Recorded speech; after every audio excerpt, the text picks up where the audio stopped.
On July 10, 2024, what began as a normal traffic stop in Buffalo, New York, turned into something far more serious. Just after midnight, officers Ronald Ammerman and Jonathan Crawford were patrolling in a marked BPD SUV when they noticed a Ford Fusion speeding along Kensington Avenue, its windows tinted so darkly that it raised suspicion immediately. Inside the car was a 25-year-old Georgia resident, Devine Roberts, and next to him, in the front passenger seat, was a 6-year-old child, unrestrained by a seatbelt. I'm on the phone with his mom, bro. His mom? Yeah, we right here, bro. What address? Where is right here? What's your address? No lie, bro. Okay, she can come out here if she wants. What we're gonna do is I'm gonna have you take a step out and come towards me. We're gonna try and run your name a different way and see if I can find it pop up some other way. Okay, for sure. You can put the phone down though.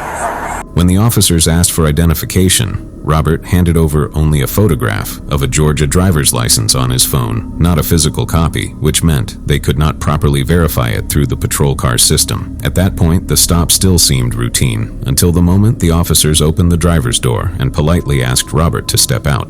That was when everything changed. You're gonna kill me, bro.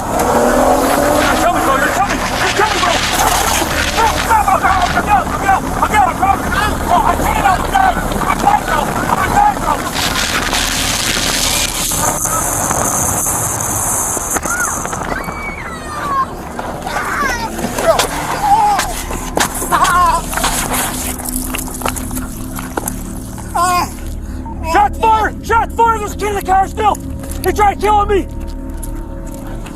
Instead of complying, Robert accelerated, dragging Officer Ammerman down Kensington Avenue at speeds that would later reach nearly 70 miles per hour. You can hear Ammerman shouting that Robert was going to kill them, pleading for him to stop. In the chaos, the officer tried to press down on the brake with one foot while struggling to stay inside the moving car, but Robert fought back, kicking at his leg and trying to shove him out of the vehicle altogether. As the struggle intensified, Robert's hand moved toward the officer's service weapon, and in that split second, with no other choice, Ammerman drew his firearm and discharged 5 rounds, striking Robert multiple times. Both men fell from the still-moving car, which continued forward and eventually crashed into nearby hedges further down the street. Despite his own severe injuries from being dragged, Ammerman immediately returned to the vehicle, pulling the child to safety.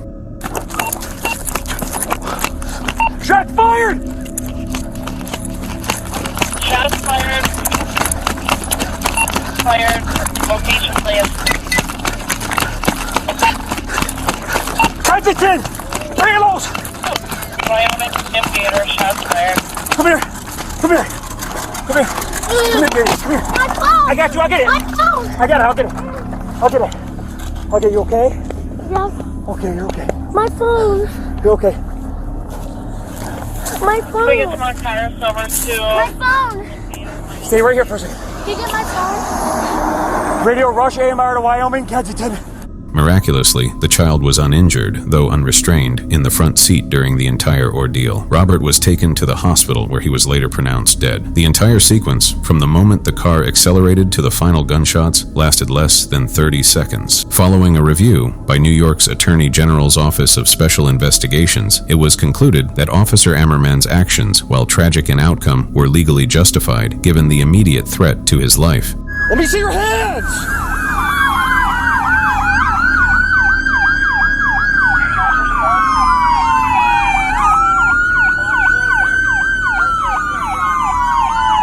Help him!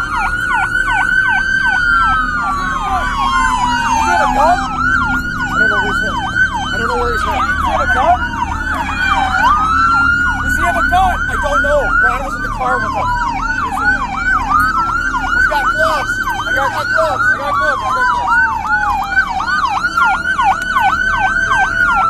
Where's the car? Huh? I gotta go. During the investigation, officers also noted inconsistencies in Robert's statements about the child's identity and the ownership of the vehicle, which had already heightened their suspicion before the fatal struggle began. For Robert's family, the shooting came amid other personal tragedies, including the murder of a sibling and the death of their mother, and they voiced deep skepticism about the stop and the use of force. But in the end, the reality is that a choice to flee and fight during a routine traffic stop set into motion a chain of events that ended in the loss of a young man's life. And while the child walked away without injury, it is difficult not to think about how close this incident came to becoming an even greater tragedy. On September 12, 2025, what should have been a routine drive turned into a nightmare for an 83-year-old woman on Eyster Boulevard. It was around 12:30 in the afternoon when Eliana Mitchell was driving eastbound, heading toward her regular workout at Planet Fitness. The trip was part of her daily routine, something she had likely done many times before.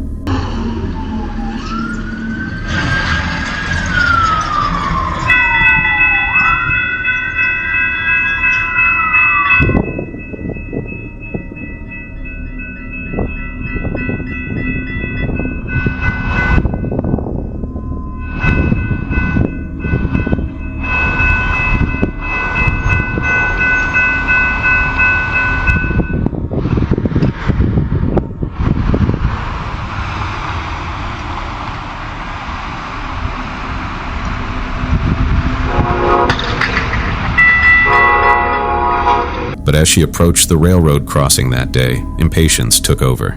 The crossing arms had already lowered, warning of an approaching train. Instead of waiting, Mitchell drove forward, making contact with the lowered barrier. The arm lifted slightly from the impact, and in that brief moment, it may have created the false impression that the road ahead was clear, but it was not clear. Her vehicle came to a stop directly on the tracks, in the path of a southbound Brightline train, and seconds later, this happened.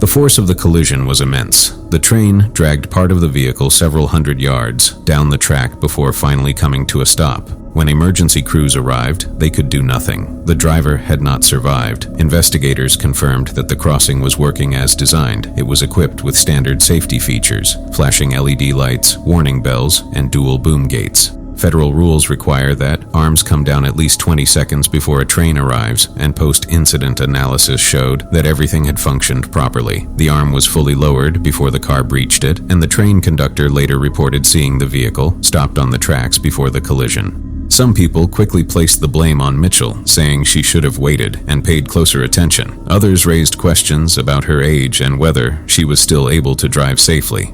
Her family, however, strongly disagreed, saying she was healthy, active, and perfectly capable behind the wheel. In the end, a moment of impatience, just a few seconds of not waiting for the crossing arms to rise, cost her everything.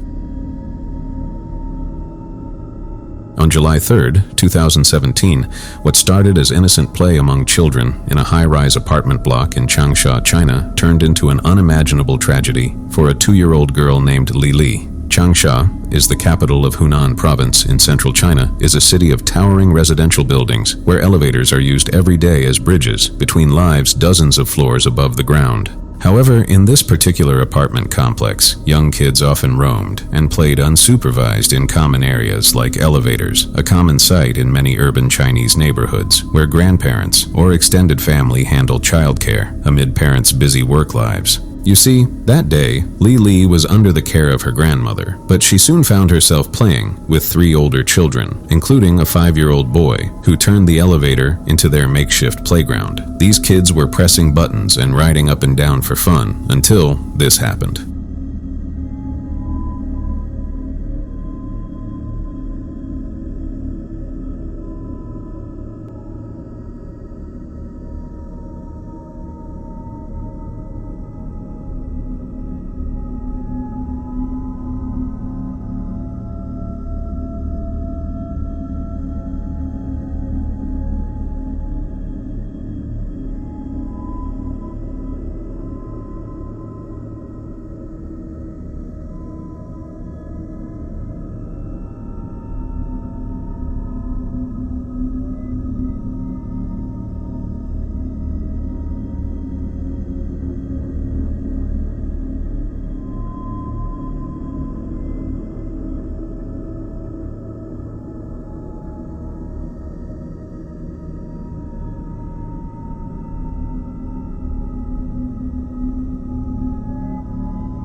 The group steps out on a lower floor, but the boy picks up little Lee, shoves her back into the elevator alone, presses the button for the 18th floor, and watches as the doors close on her terrified face. As the lift ascends, Lee is seen desperately banging on the doors, her tiny hands pleading for help, her desperate attempt to get out, but no one was there to hear her cries as the elevator carried her higher and higher. When the doors opened again on the 18th floor, an area reported to be unfinished or lacking proper safety barriers, she stepped out alone. Just a toddler, she wandered toward an open gap where no guardrail or glass should have left such a dangerous drop, and within moments, she slipped through and fell all the way down to the terrace on the first floor below. The joy of play turned to horror in an instant as neighbors discovered her broken body shortly after. Despite any hope of saving her, Lee's injuries were too severe and she did not survive. Her family and the wider community were left devastated, with candle-lit vigils held in her memory.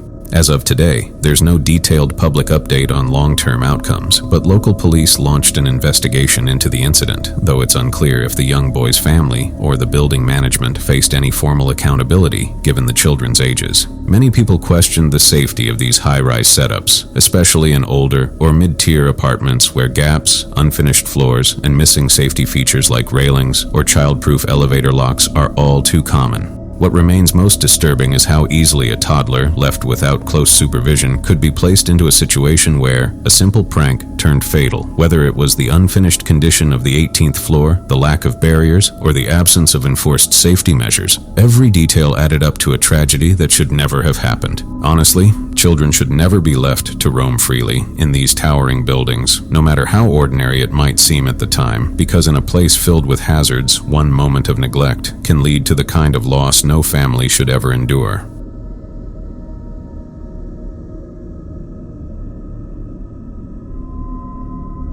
On July 8, 2017, at around 11 o'clock in the morning, what began as a calm cycling ride along the Natchez Trace Parkway turned into a life-threatening event that no one on the road that day could have expected.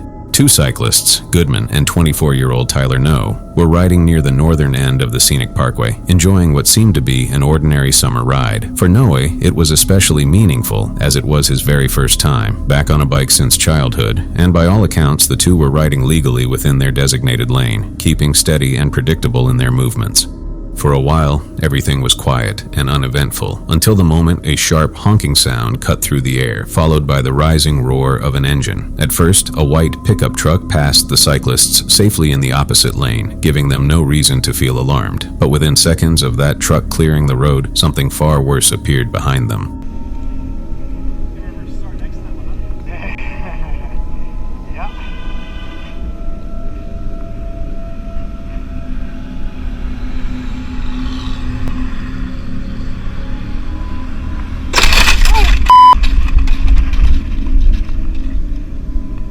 Another cyclist, Josh Schwartz, who had been nearby, later told investigators that Noe had been riding in a perfectly straight line, about 3 feet to the right of the center line, and that the Volvo had more than enough room to pass safely. He insisted that there was no way Noe swerved or came into contact with the car. The vehicle struck him, even though the road allowed plenty of space. Despite the violent collision, his body seemed to react with pure adrenaline, springing to his feet almost immediately. But that reaction masked the seriousness of what had just happened. The Volvo did not stop. It continued down the road without hesitation, turning what was already a devastating moment into a clear and deliberate hit and run. Goodman quickly called 911, and Noe was transported to a local hospital where doctors confirmed multiple injuries, including a concussion, severe bruising throughout his body, and trauma to his kidneys and legs. It was only because of his helmet that he avoided catastrophic head injuries, and without it, the outcome could have been fatal. Later that same evening, Neely's own son, Grantley, recognized his father in a Facebook post about the incident and identified him to authorities, even describing him as an abusive alcoholic.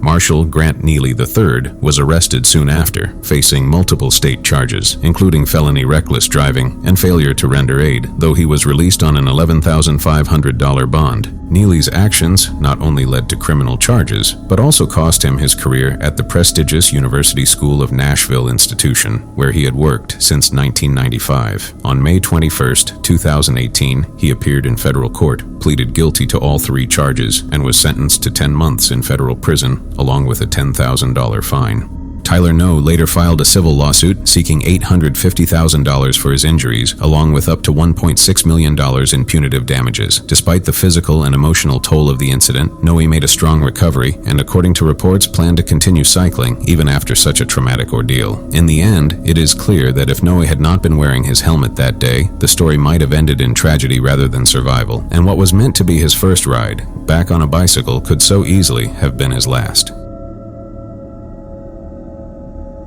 On April 14, 2023, at the Cabrapata Cliff Viewpoint in Ayacucho, Peru, a man's visit to one of the region's most scenic overlooks turned into the most terrifying day of his life. Cabrapata is a high-altitude ravine overlook southeast of Lima, long known for its panoramic views of the surrounding valleys, and in recent years it has become a popular tourist attraction. To draw even more visitors, some operators began installing unusual rides, including astronaut training chairs designed to simulate the tumbling and spinning motions that astronauts may experience during capsule re-entry. The man agreed to try one of these chairs strapped in at the very edge of the cliff, assuming it would be a fun and harmless attraction. People gathered around to watch, laughing and taking videos as the chair began to spin. But then, very suddenly, everything changed.